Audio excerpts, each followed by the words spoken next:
This is the story of a huge change in the Chinese economy. A story about hubris, about excess, but above anything else, it's a story about debts. Eye-watering amounts of leverage. The rapid expansion of China's property sector on cheap credit. The meteoric rise of a company founded by one man who ultimately thought that he could do anything as long as he borrowed enough money. This is a story of the failure of one of China's and also the world's largest real estate developers. A property developer that came out of absolutely nowhere and within 10 years had $150 billion of assets. China poses the most serious long-term challenge to the international After more than order. 2 months of a brutal citywide lockdown, Shanghai China's is heavily finally indebted real estate sector has been the subject of 7%. The Chinese property market has been shaken in recent months. It's no secret that China's economy is collapsing as I speak. China is implementing the strictest COVID lockdown in history, but that's just the tip of the iceberg. Housing sales are crashing, the stock market is tumbling, the Chinese yuan is being devalued, social unrest is erupting, and the credit market is falling apart. China's economic failure isn't just a typical recession, it's the biggest property downturn in history and a serious threat to the global economy. Every economy relies on the consumer to drive economic growth. China's consumers are in the worst position in history, and I'm not exaggerating when I say that. China's Consumer Confidence Index is currently the lowest it's been in the history of the index, which dates all the way back to 1991. The reason why this is extremely concerning is because it creates a terrifying feedback loop.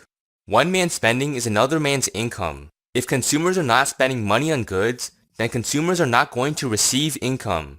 For instance, an employee working for Didi spending less money on Alibaba.com will lead to less profits for Alibaba. This causes employees of Alibaba to be laid off or see their salaries be cut. The result of that is less money spent on another company's products, which only lowers income even more. If you're a Chinese citizen, this is a frightening situation to be in. The worst part about it is that the government is responsible for the country's failing economy. China's Zero Covid policy, which involves trying to keep COVID cases at zero, has crashed the economy into pieces. The Chinese government has a goal of literally reaching zero COVID cases. That's right, zero COVID cases. We all know that's not possible when China has a population size of 1.4 billion people. This is why authoritarian governments can make terrible decisions. When the government has an unreasonable target like zero COVID cases, the government will enact any regulations to help reach that target. In order to do almost anything, citizens are forced to have a negative test within the past 72 hours. We're talking about riding a train, going shopping, eating at a restaurant. All of this will require a negative COVID test. This would be fine if getting a test was easy, but when you have 16 million people in one city trying to get tested, it's no surprise that testing lines are packed. So as a result of COVID testing regulations, people can't go shopping. They can't go see their family. Some can't even go to work. This is already horrifying, but forced lockdowns are even worse. The entire city of Shanghai, which has a population of 26 million people, was forced to lock down for 70 days after a COVID breakout occurred. Some might think that the lockdown has subsided now, but the COVID regulations aren't over. One single COVID case in the city of Shenzhen forced large portions of the city to undergo mass testing. Imagine neighborhoods of people being forced to test just because one person got COVID. Such a strict protocol is ridiculous. Perhaps one of the most serious implications of the COVID lockdowns includes a further downfall in China's housing market. The Chinese housing market is one of the biggest bubbles in history. It's so massive that some might wonder how it came to be in the first place. Allocating capital to investments is extremely important for any citizen. Nobody wants to look at their cash rot away to inflation over time. As a result, a typical person might take a look at the stock market, but Chinese stocks are notoriously risky. Companies like Didi, the largest ride-hailing company in China, have seen their valuations tank by 75 to 90% just because of the Chinese Communist Party. The entire $1 trillion education sector went to zero overnight as the government turned the originally private industry into a public one. The Chinese superstar entrepreneur Jack Ma was torn apart after mysteriously disappearing for 3 months. And to make matters even worse, the Chinese government has scared away international investors by keeping the risk of a delisting on the US market. These delisting risks are only continuing to grow as time goes on, so stocks aren't really an option for Chinese citizens to invest in. But what about other assets? The vast majority of other assets are not even available to invest in. Just take a look at Bitcoin, which experienced a nationwide ban in 2021. The only place for Chinese citizens to invest in is the property market.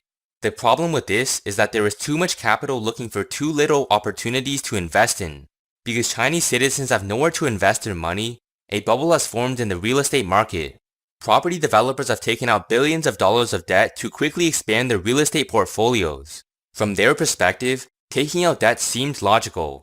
Chinese real estate prices have been increasing year after year with little to no downturns.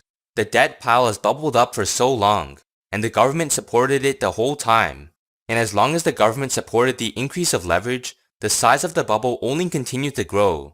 65 million empty homes can be found across China in what's known as ghost cities. These cities contain houses that are there purely for investment gains. Nobody lives in them because the ghost houses are literally just there for future capital gains.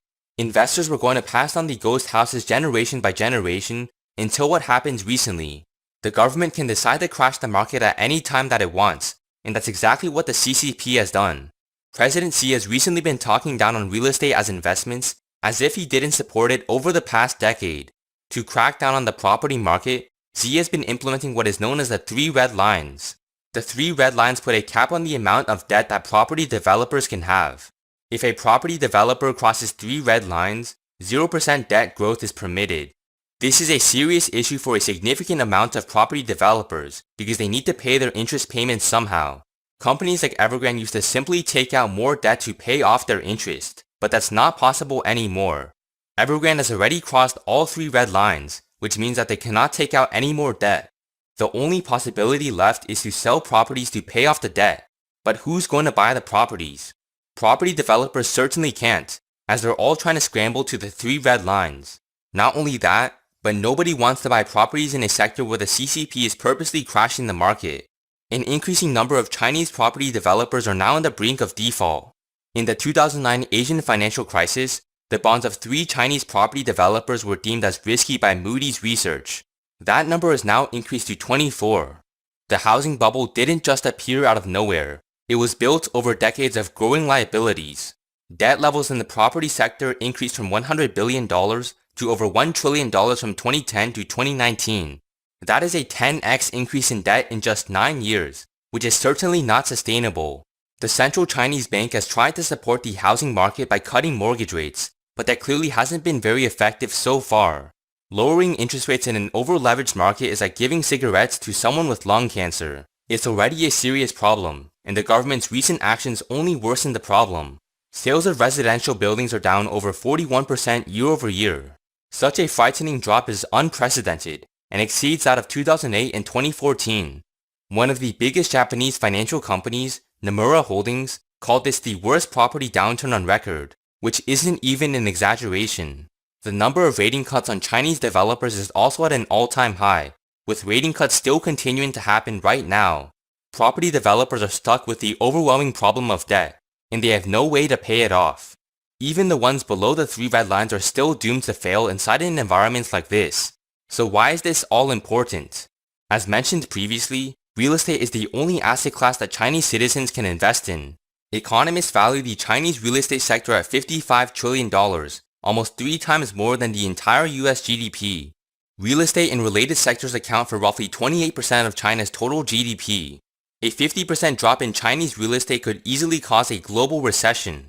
China accounts for over 18% of the global GDP, so an economic slowdown in China could cause global weakness.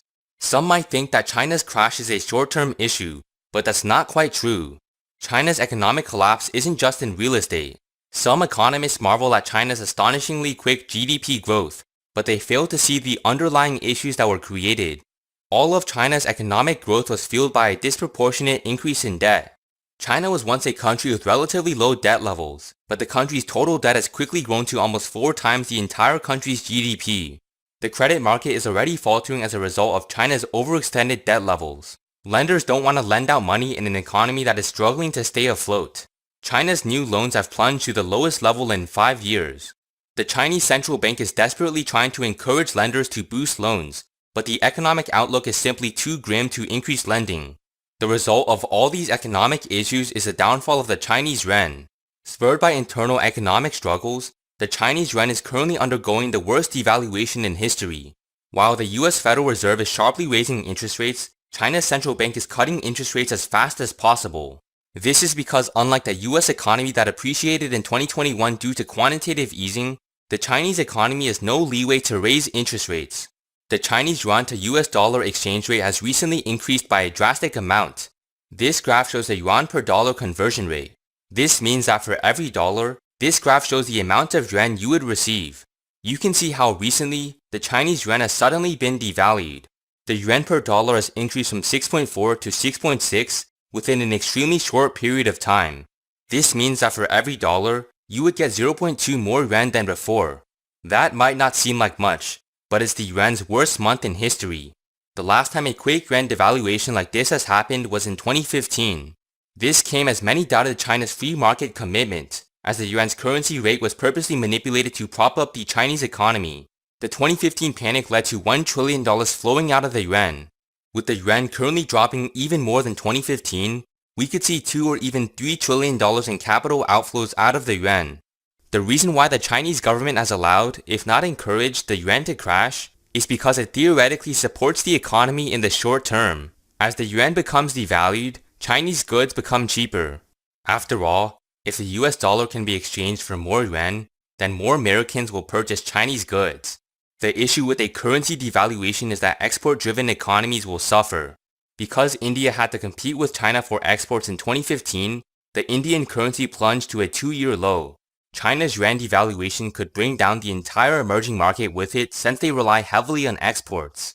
So just like the US Federal Reserve printing money in 2021, China's currency devaluation is setting the stage for a massive economic collapse.